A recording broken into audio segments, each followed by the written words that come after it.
Hey guys, Luca of Learning MTG. Today I'm going to go over my updated build of Rona. So this is the updated build.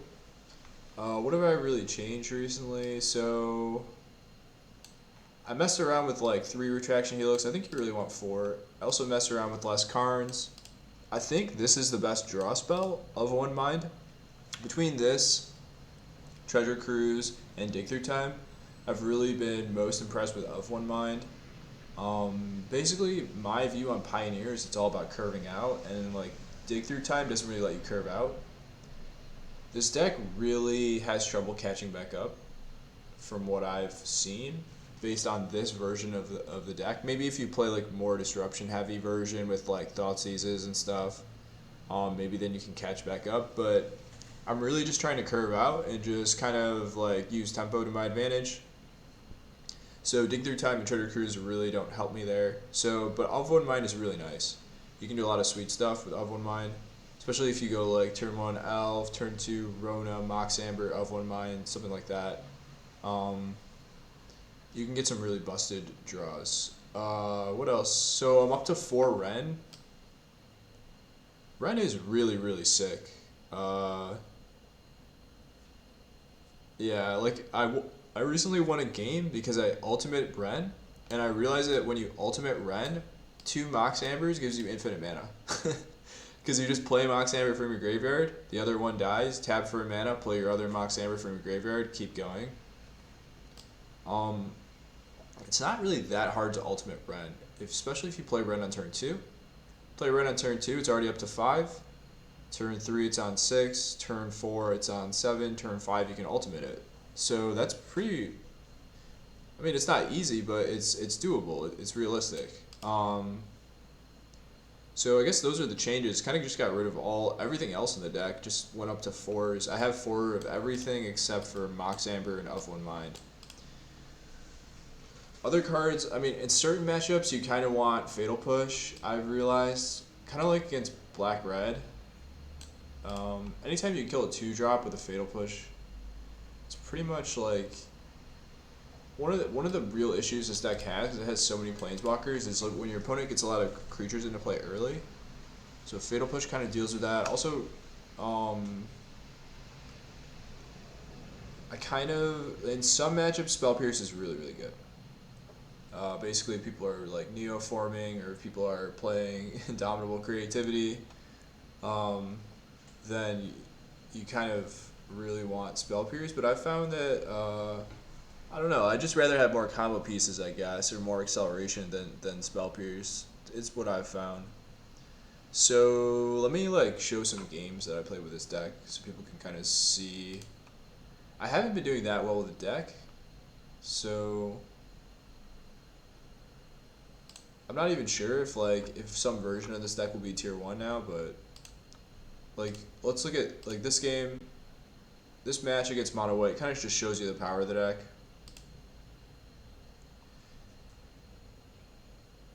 So I'm on the play. I have Elf, Rona.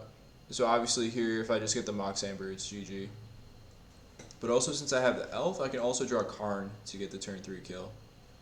So play Rona. My opponent hopefully doesn't play Thalia. They play Thalia's Lieutenant. I'm completely fine. I draw Karn, so it's GG. Because I can just Karn, find Mox Amber, make infinite mana, bounce the Karn, blah blah blah blah blah. So that's pretty sweet turn 3 kill. Kind of why you want to be playing the deck. Okay. Game 2, so I kept a bad hand. I was kind of testing Fatal Push against Mono White. I think Fatal Push is actually really bad against Mono White. Yeah, this hand just sucks. You kind of want a hand that ideally has Rona. If it doesn't have Rona, hopefully it has Ren. And if it doesn't have Ren or Rona, hopefully it has like Tyvar. So this hand didn't have any of those cards. So it's just, I just can't, because again with this deck you can't really catch up from behind. So I don't even know. Yeah, it was just a bad keep, in my opinion. But that's part of like learning a new deck, is you have to learn like how to mulligan, which is pretty much like the most important part of Pioneer as far as I can tell. So this game is really sweet. Opponent mulligans to 6. I'm on the play. Opponent maybe made a bunch of mistakes this game though, so that could have been part of the reason why. So like I don't think he should have traded here. It's a pretty bad trade. Plays Thalia. I get back a Jace. Traction Helix, bounce the Thalia. Yeah, opponent played pretty bad this game actually, now that I think of it. Also here he tries to portable hold my Jace, but it just whiffs.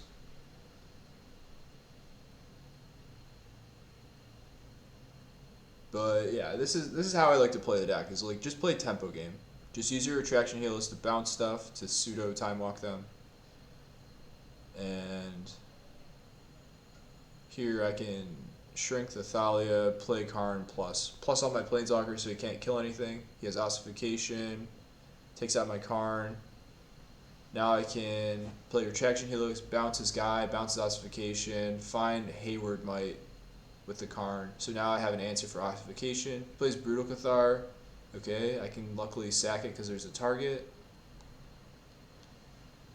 And now he goes for the ossification, but I don't think he realizes I can just get the Haywire Might back with Tyvar. So I Tyvar back my Haywire Might, then I can kill his ossification, give my Karn back, and then I can get Sky Sovereign, kill his Brutal Cathar. So that's just kind of the age-old, like, you know, man acceleration in Planeswalkers. You just build up a crazy board advantage like this. So that's nice. It's nice to have like an alternate way to win with a deck besides comboing. In general, I think in general, like good decks in any format can attack from multiple angles. So, because if you're a one-dimensional deck, it's just too easy to shut you down. Someone could play like the Stone Brain on Rona, or you know, they could just play a bunch of removal spells and make sure my Rona can't live. But then if you have another angle to force them to, okay, you also have to play the board because I can also do this with Planeswalkers. Okay, let me see if I can find some other sweet games. I wonder if this was the game that I went off with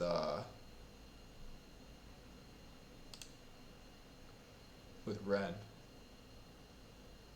So this hand's completely busted, but I think I'm playing against Red Black. I think the deck, yeah, and like this is also questionable. Like, why would you take Mox Amber, not Rona? But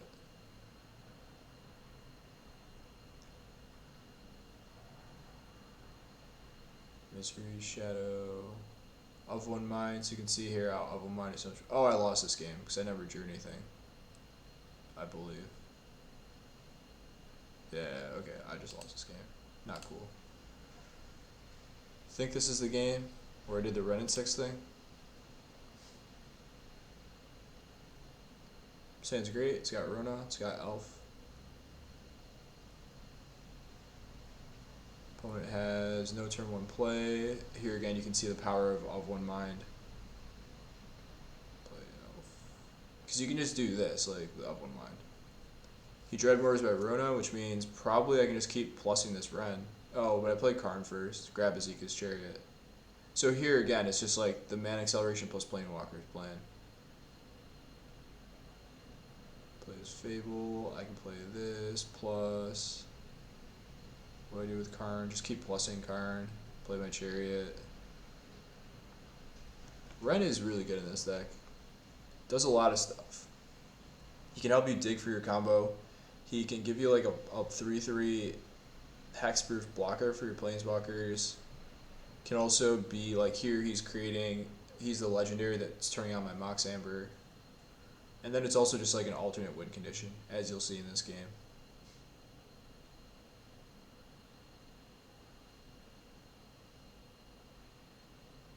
Yep. Of One Mind. Then I'm just attacking for a bunch.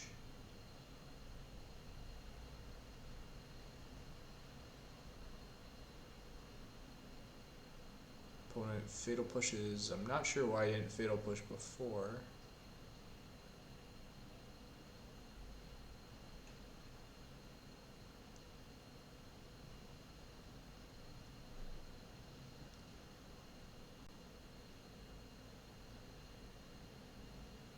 So yeah, I mean this is basically like how you win when they kill your Rona and you're ahead on tempo. You just curve out planeswalkers and just like manage their board state. Oh, he just scooped here. Oh, this wasn't the game that I did the Ren and 6 thing. I wonder when I did that. So you can see I've been having lots of losses lately. Um, yeah, I don't remember who it was that I did it against, but I'm a really big fan of Renin and Realmbreaker. I'm wondering if this card will see play in other decks. It seems like very powerful. The ultimate is really, really good.